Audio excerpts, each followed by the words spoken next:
This was a bright sunny day, and we were flying parallel to the coast of Japan, about 2 or 3 miles offshore.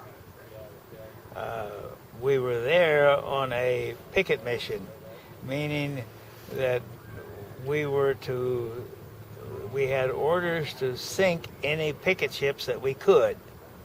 And so we had spotted one picket boat before and made one run on it. And the way, if you can imagine, like a dive bomber, I call it skip bombing, is that there's one little picket boat parked out there in the ocean, probably tied up, I don't know. It was a Japanese fishing boat, and it was not a big boat. It was about as big as this airplane here, I guess.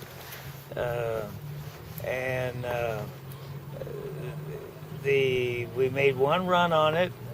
By a run, I mean we circled it out of range to where we could, and made a big U around it, and to pick the side, the broadside, to go directly towards this little picket boat, and right at the top of the waves, had our bomb bay open, and we had a string of bombs in it. We had about, I think it was 600-pound bombs, if I remember correctly, and came at the little boat right at just above the wave top, and here was directly ahead of us.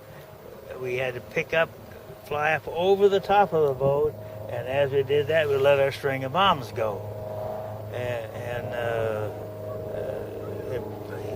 we couldn't see them. I didn't see them land. Didn't know where we had what we'd done. We were flying too low and we were. How fast does it go?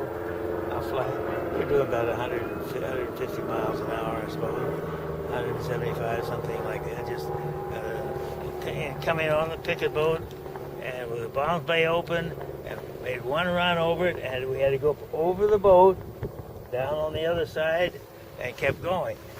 And because we don't know what happened, for the bombs, whether we sank it or hit it or what, because I don't remember a thing about that one. That was we had done that once before,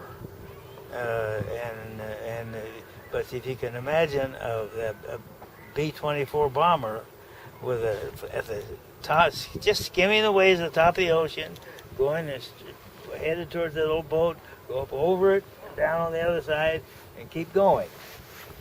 And that was the story on the one picket boat run at that time. But the one on the airplane, we attacked the airport, is that I had mentioned to the now again, I don't remember whether we had looked at it on the maps or knew it was there, how it was, but we when we were up, and I don't remember the height of it, but there was for how high we were at the time, but I do know that I talked to the co-pilot, the pilot, and he said, all right, we'll do it. And so we told all the crewmen to get to their stations and to man their guns, that we're going to make a strafing run over this airport. And they were all excited, and I can remember climbing up into their guns and back, because I could see from where we were in the airport, I could look around the side of myself, and I could see one of the gunners climbing up in the first top turret. And then we after I remember that, for climbing into that turret, we were now when or how, I just don't, it's vague to remember it, but I can remember very definitely flying directly toward Japan, toward the land, toward the sea cliff, and down below the sea cliff, and pulling up the airplane. We'll be closing in about 15 minutes. About time, huh? Yeah, okay. That time again. All right, okay. Will do. Thanks. And then flying up and to where we were going, right directly down the runway, and we're about 25, 30 feet high, just above the runway, with the machine guns going to the top turrets and the waist turrets, sending out these streamers We had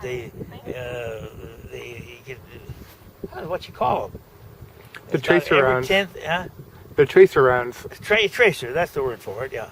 It's a tracer sound, and you can see them, and about every 10th bullet was one tracer. So these you can see this fire going out and going over, and the zeros, they're all parked facing the runway. So how many were there? Probably 100. Probably 100 zeros? Yeah, 100 zeros. How many of them both sides of the airstrip. How many of them were shot up? I don't know. And then we only made one trip. Didn't go back. We didn't go back at all. We made one trip down, one tracer, one strafing run, and made a big turn to the left and headed back home. Got the hell out of there. Yeah, but that as I said is the only other sortie of that nature that I'd ever heard of, anytime, anywhere, where there'd been actually attacked on the Japan homeland, and it was a small runway, small airport. It wasn't a very big one. Well, at 100 zero. About 100 zeros. Japanese fighters there. They were fighters. there. So you took out 100 of them, Well, or I don't know how many you took out. We made one run, one racing, one strafing. You got a lot of bullets in them, though. What? You got a lot of bullets in them. I don't know how many we hit. What damage we done. We didn't go back. Yeah, really. We did not go back. I But remember that. it was a complete surprise attack. It Do you was remember a where complete this was? surprise. As far as I could tell, it was a complete surprise. You could see the men scattering and running, but they didn't. There was no planes were running. They didn't start up the zeros. I don't remember coming back after us or anything. They got the hell out of there while they I could. made that one strafing run, and seeing it